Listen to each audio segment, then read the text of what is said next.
ونحن نعاني من قلة المية الحلوة، المية الشرب. فأجدادنا قبل يعني عملوا هالخزانات هاي مشان المية، لأنه قبل كنا نروح على غير قرية عن طريق الحمار، يحطون عليه بيدون ويروحوا ينقلون، يروحون يعني 3 ساعات 4 يجون يجيبون، يعني ما تجي بيدون بها 70 رتل، ما تكفي هنا العالم والجاي.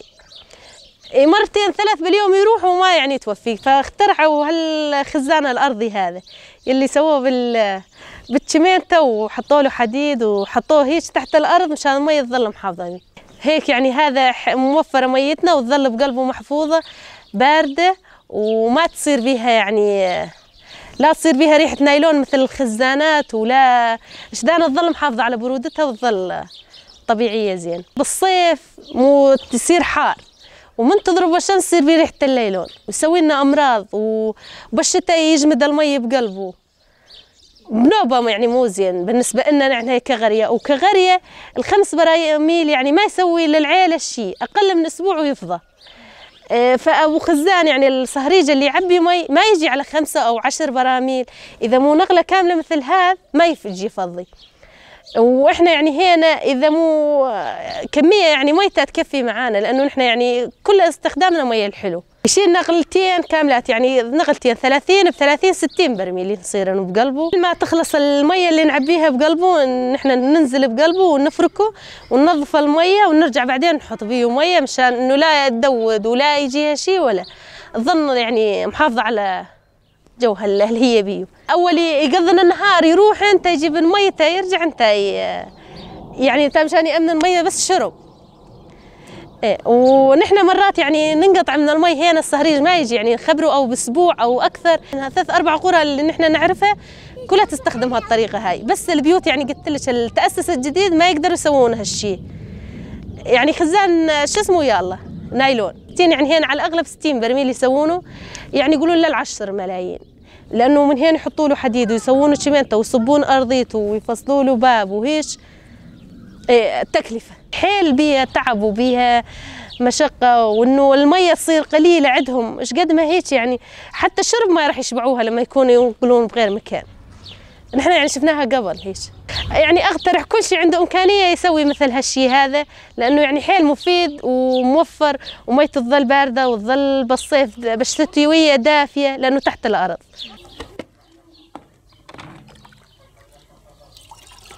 تعال هكا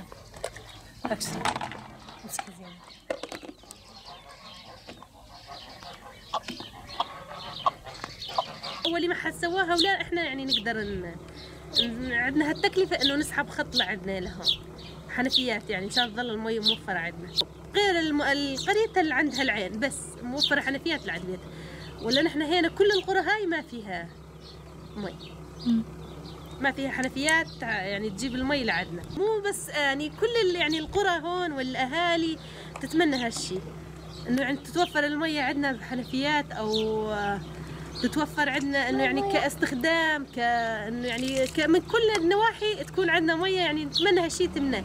نروح عن طريق الحمار نحط عليه بيدونين صغار ونشدهم على بعض ونروح نرد، بس ما يكفن يعني لو للشرب بس ما بيمشي الحال.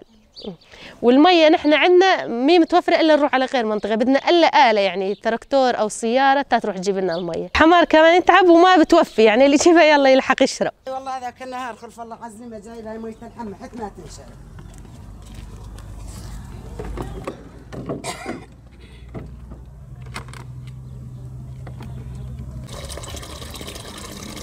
المي كلها تجينا لا صحيه ان نشربها. هاي ميه الحمى، هاي من الحمى. الخزان ب50,000، حبيب 50,000 وما تنشرب.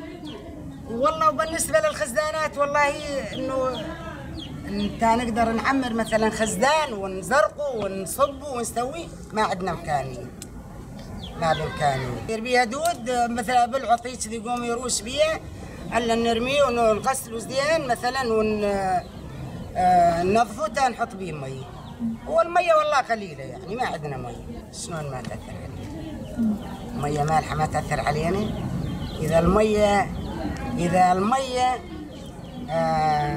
إذا هالحز إذا زتينا طاسة بافون بالخزان هنا أسبوع زمان نطلعها سود ومكلسة، شلون ما تأثر؟ إيه الكلاوي والله أني الله وكيلك أني مرتين يسعفوني نوبتين 3 بالنهار من البحث، مو من ناعم بحث. الحز عندي محصة بالكلية، إذا ما آخذ لها دواء وآخذ لها شيء الله وكيلك أقوم ألطب راسي على الحيطان. والحز جيراننا هاي كلها، هذا الحز عندنا جيراننا 2 أبي أزلمة والمرة الحز بيهم بحث مو رمل بحث نتيجة المي. احنا نطلب من الأمم ومن المنظمات إنه نريد مية صحية، نريد مساعدة، تجينا مية زينة، تجينا مثلا كهرباء مثل ما قلتي، واحد يقدر يجيب له فلتر مثلا يصفي له مية. هاي طلباتنا.